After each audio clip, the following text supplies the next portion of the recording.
Welcome to the CultureMaze channel. This video is the second module of our series, The History of Spices. If you're ready, let's continue our magical journey where aromas, mysteries, and cultures that span thousands of years intersect. Now, I will introduce you to a spice that may not be widely known, yet has left a mark on history and in kitchens: Karaman cumin. Its origins trace back to Turkey's Karaman region. In fact, it is a true Eastern Mediterranean plant. But interestingly, it is not very commonly used in Turkey. In contrast, it plays a leading role in almost all of India's famous spice blends. It resembles classic cumin in appearance, but its color is much darker, almost black. In some regions, it's also known as Frank cumin. Its flavor is sharper and more bitter. That's why both using and toasting it requires extreme care. So, what does its aroma resemble? Almost identical to wild thyme, which is why the moment you use it, you can instantly sense that familiar thyme-like fragrance. And now, we move on to one of the most interesting couples in the spice world: nutmeg and mace. Nutmeg, the seed of the nutmeg fruit, about the size of a plump black olive with a shell reminiscent of a walnut. It's called the immortal spice for a very simple reason. Once dried, it lasts almost forever. But nutmeg has one golden rule: it must never be roasted. Trying to enhance its aroma will only make you lose it entirely. That's why it always needs to be freshly grated. Grinding it is nearly impossible. And many people end up breaking their grinders for this exact reason. Fresh nutmeg is wrapped in a thin, lace-like red membrane. This membrane is called mace. In India, it is dried until it turns a golden orange color and is often used specifically for that striking hue. If nutmeg's aroma feels too strong, mace is a lighter and more balanced alternative. Now let's move on to one of the world's most popular spices: turmeric. The underground root of the curcuma longa plant. With its golden yellow color, it can be used both fresh and as a powder. So why has it become so famous? The answer: curcumin studies. In recent years have turned curcumin into a true global star. Turmeric is so rich in color that it can even be used as a substitute for saffron. But be careful. Especially in its fresh form, if you use too much, its earthy and slightly bitter taste will take over the entire dish. And now, one of my personal favorites: tamarind. Also known as Indian date. It's not actually a spice. It's the fruit of an evergreen tree. When you crack its shell, you find a tangy, sticky pulp inside. Industrially, it is pressed and sold in block form, which is both economical and very practical. Tamarind, with its refreshing lemon-like aroma, is indispensable in the summer months. And yes, tamarind sherbet is one of the best saviors on hot summer days. The recipe is simple: 1/4 to half a cup of brown sugar, half a cup of water, 50 grams of tamarind, 2 green cardamom pods, 4 black peppercorns, a pinch of salt, some cold water. Crush the spices together with the sugar. Boil them briefly in water. Mix this with the softened tamarind in a separate bowl, strain it, then add cold water and adjust to taste. This mixture can be stored in the refrigerator for 1 to 2 days. Next, a spice as visually striking as its name: star anise. A star formed by 5 to 10 thin segments, each containing tiny seeds with a powerful aroma. Its taste resembles fennel, but is much stronger. That's why even half a star is often enough. It is commonly used in winter teas, masala blends, certain curries, and herbal mixtures due to its gas-relieving properties.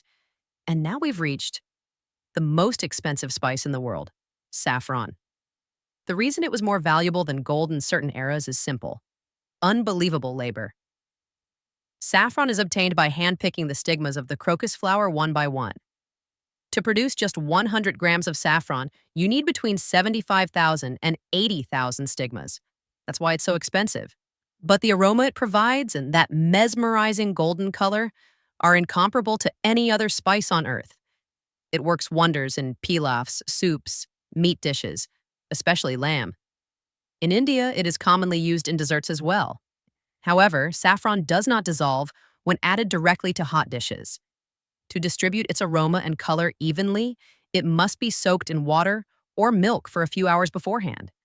The best saffron grows in Kashmir, Iran, and Spain. In Turkey, it is produced in limited quantities in Safranbolu. When our budget doesn't allow it, we often use turmeric for its color in many recipes. And finally, the quiet yet versatile master of the spice world, allspice, a berry from the myrtle family. In Turkey, it is also known as chimento, Jamaica pepper, or pimenta. It got the name allspice because its flavor resembles a blend of multiple spices: cinnamon, clove, ginger, lemon. It feels as though it carries a hint of each. This is why it is called allspice in English. In Turkey, it is the secret hero behind stuffed vegetables, wrapped grape leaves, and pilafs. It is versatile enough to be used in both sweet and savory dishes. Now I'm taking you to one of the oldest kitchens in history, India. But have you ever wondered, why does India use so many spices? Why are there so many varieties? And why is Indian cuisine known as the most aromatic cuisine in the world? The answer may seem simple, but behind it lies a web of geography, culture, and belief stretching back thousands of years. India is a massive country of 3.3 million square kilometers.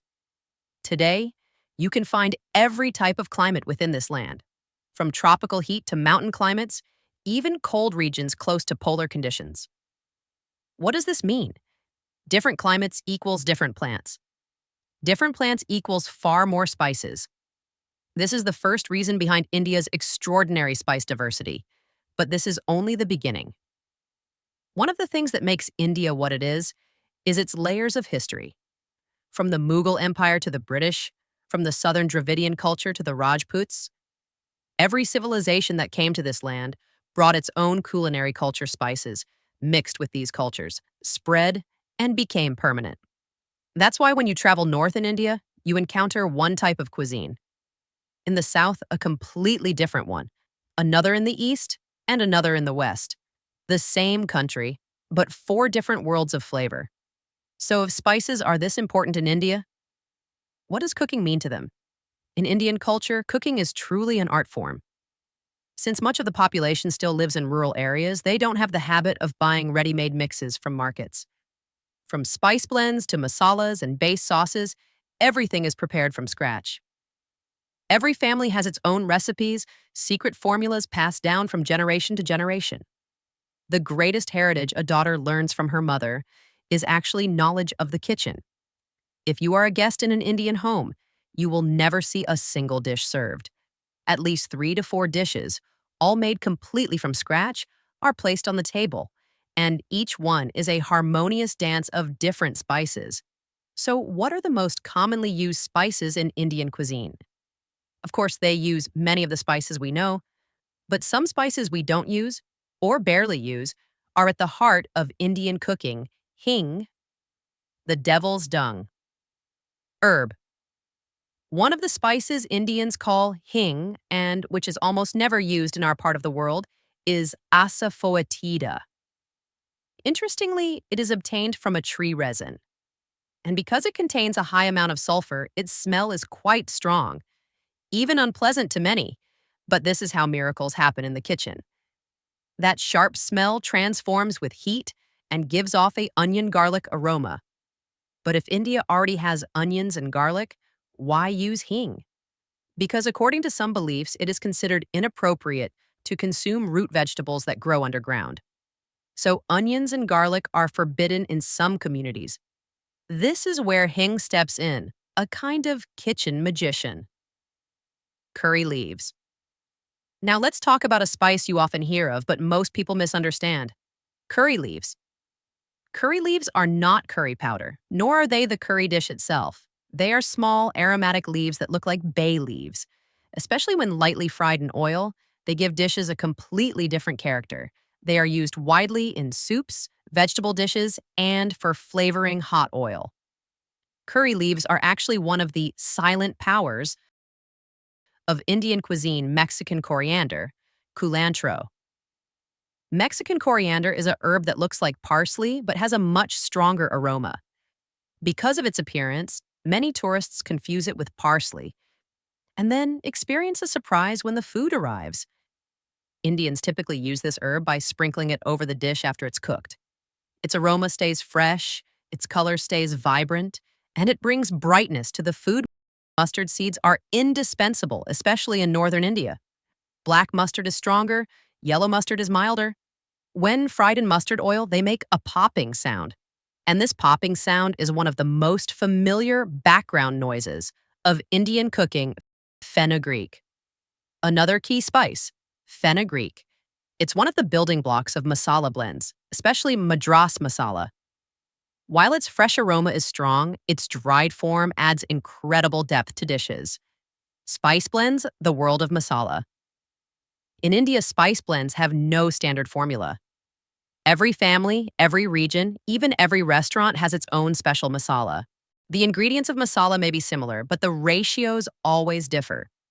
That's why the same dish cooked in two different homes can taste completely different. The most famous blend is garam masala. Garam means warming, because every spice inside it has warming properties. Cinnamon, cardamom, cloves, coriander, cumin, nutmeg. They're all toasted over low heat, ground, and the result is the magnificent smell at the heart of the kitchen. Curry. What is it really? Now we come to one of the most misunderstood words in the world, curry. The yellow curry powder sold in markets does not explain curry. This powder is actually a version of Indian cuisine formulated by the British. In reality, the word curry in Tamil means sauce. So curry is a type of dish, not a spice blend. Curry sauce can be spicy, sweet, or coconut-based. You will find it in many variations from Indian cuisine to Thai cuisine. But when a spicy curry is made, it always has a balancing companion: yogurt, fruit, pineapple, or a sweet chutney. Because in cooking, everything becomes beautiful with balance.